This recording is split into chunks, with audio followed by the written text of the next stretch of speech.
Hold that thought, Danielle. I'm going to President Biden, who's now at the church in South Carolina. He's talking about the peace deal. Ceasefire in effect in Gaza, and today we're seeing hostages being released. 3 Israeli women held against their will in the dark tunnels for 470 days. 4 more women will be released in 7 days. 3 additional hostages every 7 days thereafter, including at least 2 American citizens in this first phase. We pray for them and their families. They're going to be a long recovery ahead. By the 16th day of the deal, talks will begin in the second phase. This phase includes the release of Israeli soldiers and a permanent end of the war without Hamas in power or able to threaten Israel. Hundreds of trucks are entering Gaza as I speak.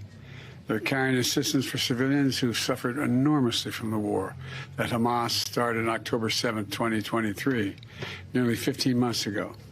Today alone, we anticipate several hundred trucks will enter the Gaza Strip as I'm speaking. And after so much pain, destruction, and loss of life, today the guns in Gaza have gone silent.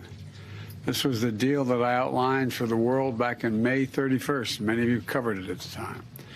It was endorsed overwhelmingly by folks around the world, including the UN Security Council, unanimously endorsed the deal, and developed in coordination with Egypt, Qatar, and Israel.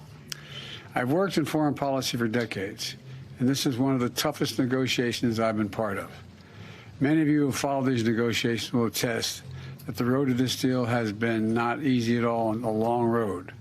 But we've reached this point today because of the pressure Israel built on Hamas, backed by the United States. Some said my policy of a firm support for Israel was relentlessly pursuing diplomacy, risked drawing America into a wider war in the region. I listened to those voices, many of whom I respected a great deal, but I concluded abandoning the course I was on would not have led us to the ceasefire we're seeing today. But instead, it would have risked a wider war in the region that so many feared.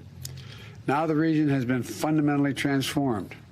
Hamas's longtime leader, Sinwar, is dead. Hamas sponsors in the Middle East have been badly weakened by Israel, backed by the United States. Hezbollah, one of Hamas's biggest backers, was significantly weakened on the battlefield, and its leadership was destroyed. Even as we worked for diplomatic solutions in Lebanon, we provided ongoing assistance and supported Israel's military campaign against Hezbollah, including its efforts to take out the terror infrastructure along the border between Israel and Lebanon.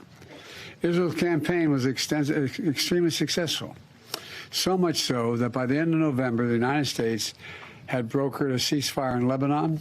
Hezbollah did what it said it would never do. It cut its deal and abandoned Hamas. And today, in Lebanon, there's finally a new president and prime minister, both of whom support a sovereign Lebanon without Hezbollah running the show or playing any part in it.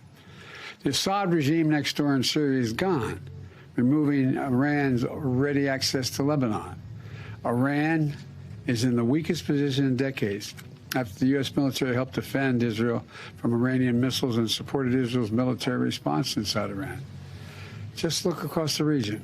In Lebanon, there's an opportunity for a future free from the grip of Hezbollah. In Syria, a future free from the tyranny of Assad. For the Palestinian people, a credible path to a state of their own.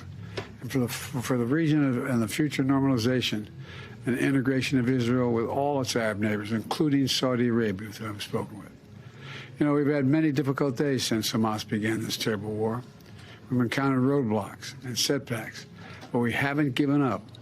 And a special thanks to my team, particularly Brett McGurk, who many of you know, who spent weeks and months working nonstop to reach this deal. Many of those weeks and months out of the country. Today's ceasefire in Gaza and the release of hostages is a result of a principled and effective policy that we presided over for months. And we got here without a wider war in the Middle East than many predicted. And now it falls on the next administration to help implement this deal. I was pleased to have our team speak as one voice in the final days. It was both necessary and effective and unprecedented. But success is going to require persistence and continuing support for our friends in the region and the belief in diplomacy backed by deterrence. So as we reflect on the news from Gaza today, we also remember all the victims of this war. We're mindful.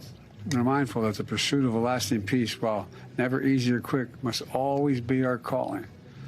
So thank you all for listening. May God bless you all. May God protect our troops. I'm looking forward to this deal being fully implemented.